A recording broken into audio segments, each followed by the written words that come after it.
വയനാട്ടിലെ കണക്കുകൾ എല്ലാവർക്കും ബോധ്യപ്പെട്ടല്ലോ അല്ലേ? ബോധ്യപ്പെട്ട് കാണും. ഒരു മൃതദേഹം സംസ്കരിക്കുന്നതിന് 75,000 രൂപ, അങ്ങനെയുള്ള ഓരോ കണക്കുകൾ നമ്മൾ ഈ അടുത്ത ദിവസങ്ങളിൽ കണ്ടുകൊണ്ടിരിക്കുന്നു. നമ്മൾക്കത് ബോധ്യപ്പെട്ടതുമാണ്. ഞാൻ എൻ്റെ ഓണച്ചെലവ്, എൻ്റെ വീട്ടിലെ ഓണച്ചെലവ് നിങ്ങൾക്ക് വേണ്ടി ഞാൻ പുറത്തു വിടുകയാണ്. ഈ ഒരു സാഹചര്യത്തിൽ എൻ്റെ വീട്ടിലെ ആ ഒരു ചെലവുകളും കൂടെ നിങ്ങളെ അറിയിക്കാൻ വേണ്ടിയിട്ട് ബോധ്യപ്പെടുത്താൻ ഞാൻ ആഗ്രഹിക്കുന്നു.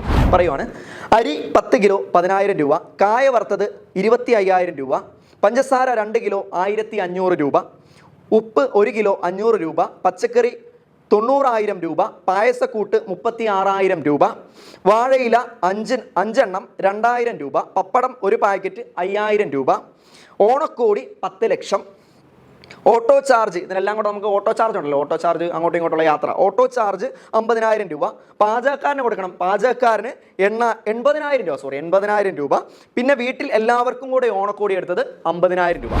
ആർക്കും സംശയമൊന്നും ഇല്ലോ അല്ലേ? ഓക്കെ, അപ്പോൾ ശരി, താങ്ക് യു.